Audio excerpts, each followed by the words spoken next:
let's talk about when is an offer an offer. And again, this comes from a couple of scenarios that I've heard this week. And it also reiterates the fact that people are stressed at the moment. So we're getting some really odd questions from people. So now I'll give you an example. Say you've got a property, you've got it up on realestate.com domain, it's on your website, you've got it out marketed there. And, the clever, switched on purchaser is always going to know what your opinion of price is, pretty much close to it, because they'll go into the search requirements on these websites and go, is it between 1.5 and 1.6, or is it between 600 and 650, or is it, and they'll put in all those parameters and they'll work out, okay, it's somewhere in here. Okay, so they know pretty much where you've pegged the property. So, and that's okay. That's, that's kind of what you want them to be able to do. Now, there was a particular property I'm talking about that someone rang me about this week, and somebody made an offer. They haven't been to the property to see it. The agent has no idea who they are, and they've made an offer on the property that's $300,000, basically higher than the lowest end of the agent's opinion of price. And they've asked this person, do you want to come and let's talk about this? Let's have do you want to know some more about the property? I need to know what your offer entails. Do you want a long settlement? Do you, is it, what are the conditions of your offer? So the vendor's turned around and gone, no, we don't even know who this person is. Is it a real offer? Is it anything? Is it, and there's no talking going on. So is it a real offer? Are they able to complete? Well, the agent doesn't know.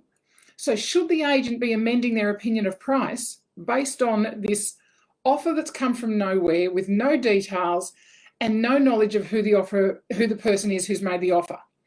So it's a really difficult one here. Should they be, and we've talked this through, and we've talked about, well, they don't know whether the person can complete. They don't know whether, it's a property that's going to auction, and and it's an odd one at that, in terms of, they're not quite sure of where it's sitting at, but this is the best they can come up with in terms of comparables. And, my opinion there would be, well, they need to continue on with, there has been a higher offer, and just talk about that. When people want to talk price, and obviously you're taking records of that because that's what your requirement is from the Property and Stock Agents Act, that you actually have to keep a record of every person to whom you speak or send information about price. So, every person that you're talking to about price, just going, well, here's where we're thinking. However, we're going to auction because it's an unusual property. There has been talk of higher offers, but we're not sure whether, that's real or not. We don't know where that's coming from. But, at this point in time, this is where we're at. So be really open about it. Really open about what's coming through, but also open about the fact that you're not sure what the offer is. So it really is taking that every situation as, can this person complete? You get offers that say, oh, look, here's my offer, and I won't come to auction. This is my offer. Take it or leave it. And if they're not going to come to auction, and your vendor's saying, absolutely, we're going to auction, well, this person can't complete. So is it a real offer? Well, it's not, because they're not going to go down that pathway.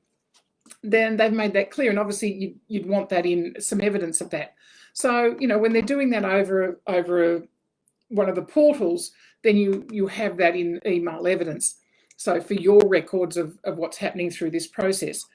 So it's a difficult one. Keep records of every offer. Obviously, it has to go through to your vendor. It has to go through to your vendor in writing, and making sure that's happening in that.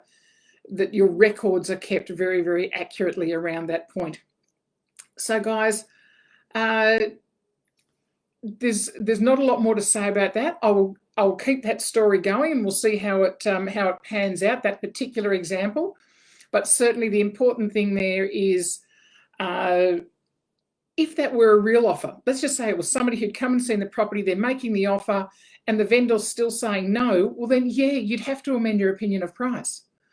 And you would have to change your marketing. You'd have to change the back end of every website that you put it into, because you've got a real offer there at a higher price than what you've got it in the portals at. So therefore, you would have to put that paperwork. You would have to send that paperwork to your vendor, have a record of having sent that paperwork to your vendor, and change your opinion of price around, where that's going, because you've got a real offer at that price, and and you would be talking to them. The issue with the case I was talking about is they have no idea who they're talking to. So real or not, who knows? So, but certainly an interesting situation along those lines. Love any comments from people if they want to send them in over the week, and or give us, send us an email or have a chat about that. Because I know there's lots of different people are trying to get in wherever they can at the moment, because the market's, people don't know, is it going to go up? Is it going to go down? Is it going to, and everybody wants to have a comment on where they think it's going to go with the current lockdown for the Greater Sydney area. So lots of chat to be had there.